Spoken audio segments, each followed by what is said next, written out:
Carla, você também passou por um outro trauma na sua vida que foi um estupro, né? Você foi abusada. Sim. E eu queria também que você falasse um pouco desse episódio. E você falou também nos bastidores que você perdoou o seu abusador. Sim. E a gente sabe o quanto isso deve ser muito difícil, você perdoar uma pessoa que te feriu nesse nível. Então, você Sim. pode falar um pouco também desse episódio? Posso sim. Então, quando eu tinha 15 anos de idade, eu recebi. Na nossa época, né? Eu falo muito isso, que as meninas não. A gente não tinha muita coisa, né, pra fazer, não tinha muitos acessos, shopping, essas coisas. Então, a minha amiga, ela conseguiu ingressos pra um parque. Então, ela falou: você quer ir? E nesse dia, a minha mãe não queria deixar eu ir de jeito nenhum. Aí eu insisti, né? E fui pra esse parque. Quando, no final do parque, amigos de uma conhecida, né? Vamos dizer assim, que não vou revelar nomes, pegou carona. Nessa carona, tava eu e uma amiga, tudo jovenzinha, Você tinha 15 e anos, né? 15 anos. Só que era perto de casa, era como se fosse assim, 5 quilômetros mais ou menos de casa. E ela conhecia ele, e ele se ofereceu, ela falou, vamos amiga, ela vai deixar a gente em casa.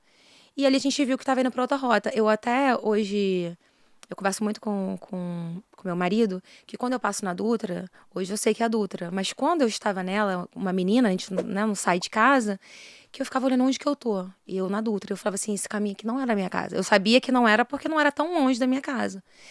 E ele levou pra um local, tinha uma outra pessoa no carro, essa pessoa abusou dela, da minha amiga, e a outra de mim.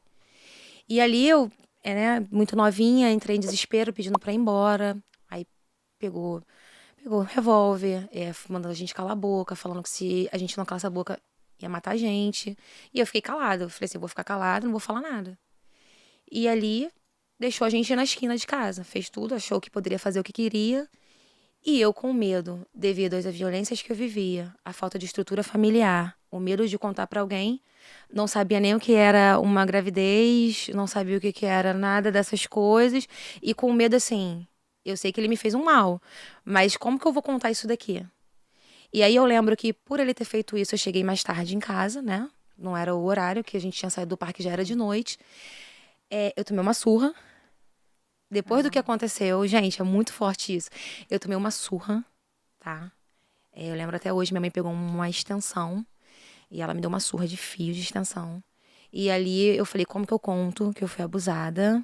E agora eu ainda tô apanhando. E ali eu guardei pra mim. Não contei nem pra minha irmã mais velha. Eu falei, eu vou apanhar em Acho que casa. tem uma culpa também, né? Você acha também que as pessoas que passaram por abuso sempre relatam que se acham culpadas, né? Pelo que aconteceu. Sim. Eu não vou dizer assim, nem que assim, eu acredito que tem mulheres que se acham culpadas, de repente, por algum fato. Eu nem me senti culpada. Eu tinha mais medo, porque eu era uma menina, de apanhar do que qualquer coisa. Eu nem me senti culpada. Eu pensava assim, eu vou apanhar. Era só isso.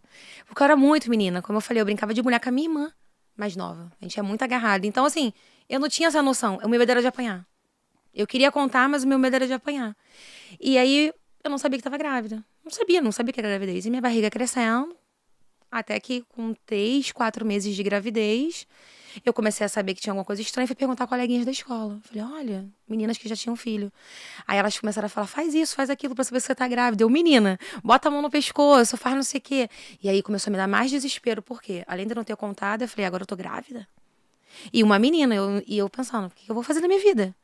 E aí eu planejava fugir de casa. E isso Mas como é que você descobriu que estava grávida? De eu fato, você descobri. fez o teste? Eu descobri por causa de colegas de escola. Ela falou, você tá grávida? A sua barriga não é normal, né? Eu sabia, não é que eu tinha certeza, mas eu falei, deve ser isso, porque minha barriga só crescia. E a menstruação também não descia? Não descia, mas eu sabia assim, eu tô grávida. Tipo assim, eu não tinha noção ainda no meu corpo, mas eu estou grávida, estudando. E uma criança. Eu digo assim, naquela época, né, a gente era muito menina. Então, com 15 anos, eu pensava, o que eu vou fazer na minha vida? Um abusador numa casa que não tem estrutura, que não vai me acolher, onde eu posso apanhar. Então, assim, eu já tinha tudo planejado. Eu falava assim, quando a barriga crescer realmente, eu vou fugir de casa. Assim, era coisas de criança. Eu vou fugir de casa, vou ter o filho na rua. Era coisas assim, que hoje eu conto. É até engraçado. Mas eu pensava isso. Eu falei, eu vou ter o filho na rua, eu vou morar na rua. Eu não tinha. E eu só chorava. Eu chorava, e as pessoas percebiam que eu chorava, mas eu não conseguia falar. Até que um dia, né, O meu padrasto, ele falou que um conhecido viu a minha barriga e chegou de madrugada, né? Ele era separado da minha mãe já. E ele quase arrombou o portão e ele falou: um amigo meu disse que a Carla tá grávida. Aí falou assim: chama ela, eu tava dormindo. E ali, com toda a violência, aí piorou. Ele, que barriga é essa? E começou. E aí começou, né, as questões, agressões verbais. E ele falou: toma aqui o dinheiro e leva ela pra fazer exame pra saber se ela tá grávida. E ali eu comecei a passar mal. Eu comecei a falar que tava doente pra minha mãe, que eu falei: pronto, agora eu só vou planejar a minha fuga. E minha avó, que sempre foi cristã, que já dorme no Senhor, foi que me convenceu. Ela: filha, você tá grávida? E eu pensando assim: o que eu vou falar pra minha avó? E eu falei: não, vó, eu não tô grávida. Aí minha avó me levou pra fazer, não tinha pra onde correr. Eu sentada e minha avó: filha, pode falar. Eu: não, vó, eu não tô grávida. Deve ser alguma coisa, mas eu não tô grávida.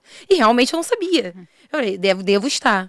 E aí a gente entrou, foi quando falou que já tava com 6 meses, que era um menino. Eu não tinha pré-natal, eu era muito magrinha, tanto que eu fiquei com anemia, porque eu não tive nada, né? E o Gabriel, ele veio desse abuso, eu não contei pra ele. Eu cheguei a ter rejeição pós-parto não pelo meu filho, foi por todo o trauma que eu sofri. Porque eu apanhava pra amamentar, eu apanhei quando eu fui pro hospital ter meu filho. Então, eu já vinha de muita agressão, de tudo, sabe? Então, na cabeça de uma criança, a culpa era de quem? A culpa era da criança. Eu tô apanhando por causa dele. Minha vida tá assim por causa dele. Eu parei de estudar por causa dele. Tô com a 8ª série por causa...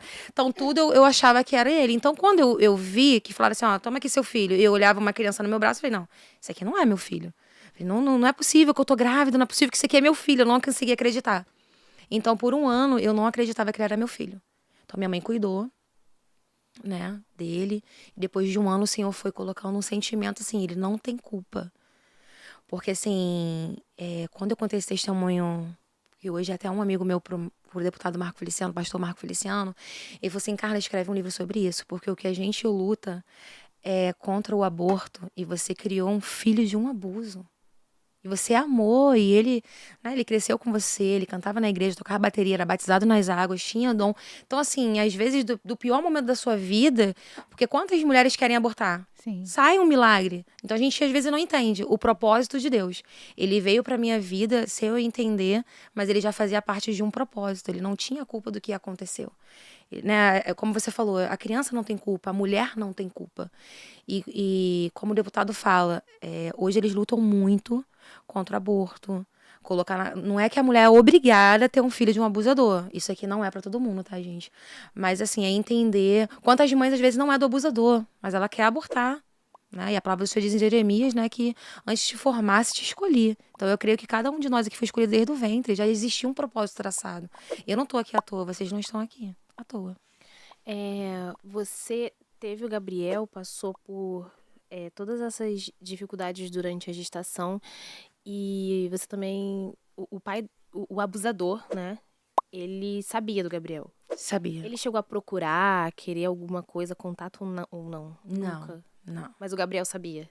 Não. Ele ficou sabendo já com adolescente, não por mim. Não por mim. Tanto que ele tinha até uma revolta interna, porque tinha parentes que falavam, né? Você é filho de um estuprador. E aí ele começou a gerar nele uma coisa, ele ficou curioso. Quem é? Quem é?